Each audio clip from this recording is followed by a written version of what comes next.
In today's episode, we will talk about ways to advance hockey IQ. Welcome to the NITRO Does Hockey Podcast. I'm your host, Nitro. Hockey is complex, and there are a lot of things to learn. There are skills like skating and stick handling and shooting. There's also things like the general strategy, positioning. But then there's also just the general hockey IQ, hockey understanding. So a little bit of background on me. In earlier chapters of my life, I was a springboard diver and then eventually went into coaching. So yes, that bouncy board that you see in the Olympics, bouncing, flips in the air, little to no splash in the water that you see in the Olympics, that was the sport I chose.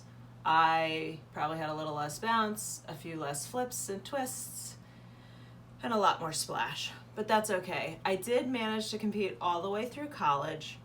And when I coached kids as young as 6 years old that had literally never gone in the water head first before, all the way through college NCAA Division I divers when I coached at the University of Pennsylvania. And through this, I feel like I became a better athlete. Like once I got into coaching, I feel like I got better. I better understood why my coach had me do things. I could explain it better and therefore understood it better. I had an anatomy professor who always would tell us when we were in our lab groups to take turns teaching to each other, even if you didn't fully know the information, but through the explanation of it, you would actually understand it more.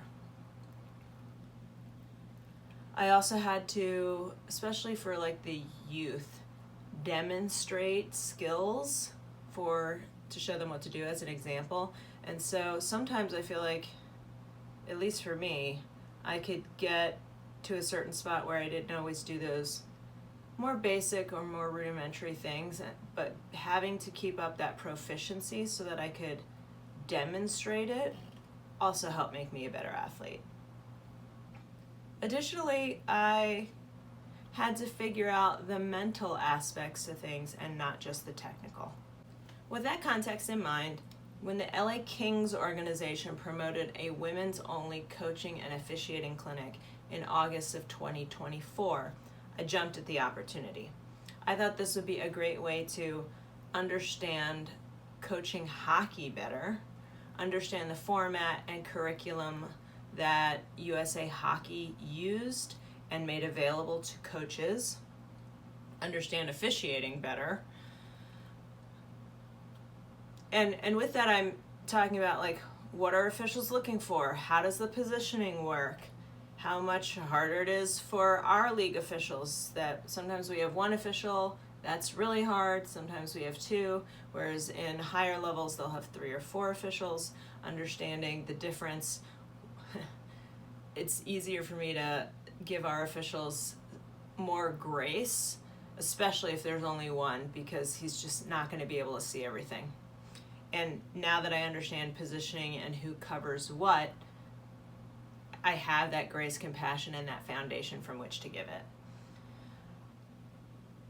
So that also makes me a better player, but it also makes me a better captain for my team. Also, through that clinic, I got to meet other women interested in hockey. Spoiler alert, it's been wonderful, but has also opened some additional doors for me. I also developed relationships with other supporters of women's hockey, which again has opened up some doors and some opportunities for me. I also got to see another venue. I haven't been to a lot of other rinks, and so that was really neat. And to see a venue where an NHL and an AHL team practice was very cool. And then, of course, I got to advance my hockey IQ in general.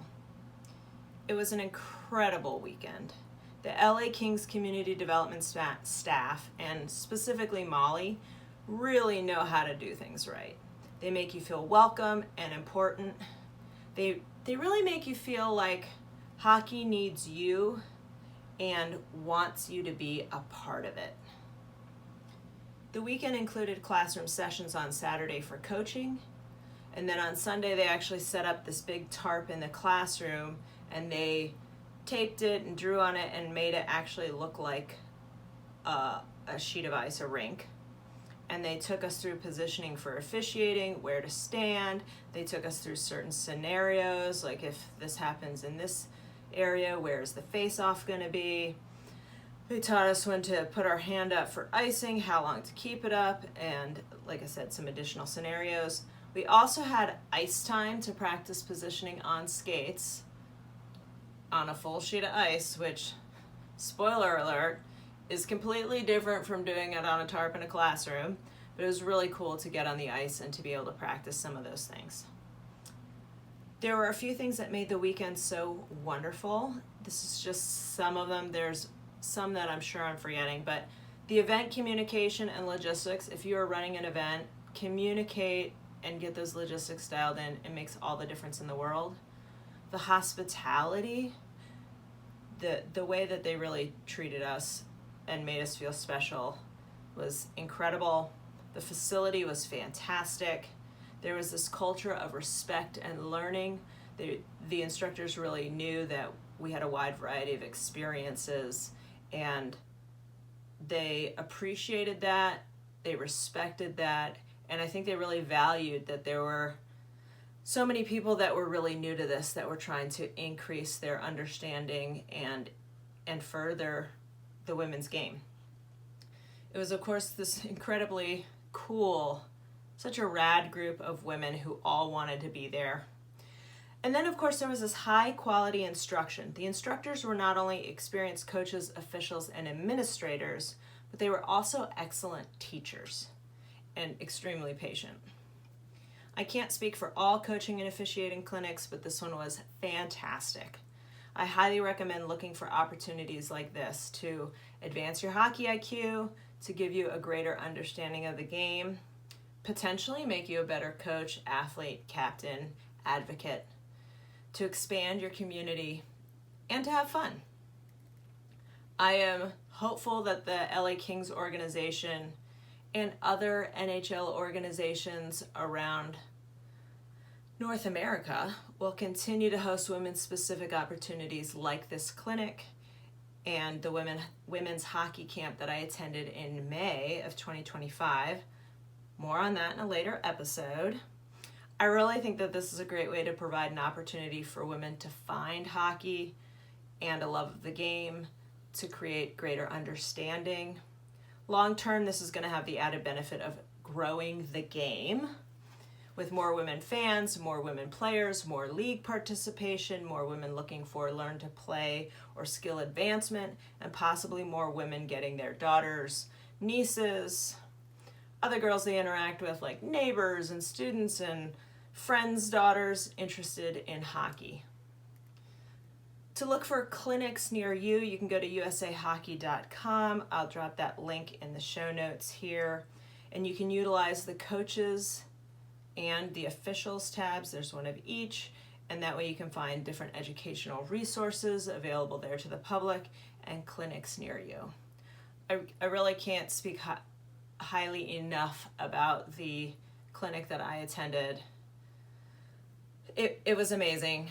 So again, highly recommend searching out these opportunities. And one of the things that I didn't mention that was so cool is there was actually quite a few women from the Coachella Valley that all went. And so we really got to bring some of that knowledge back and hopefully utilize it and impart that on others who are interested, and we'll just continue growing the game. So thank you so much for spending your time with me. Until next time, I'm Nitro. Bye.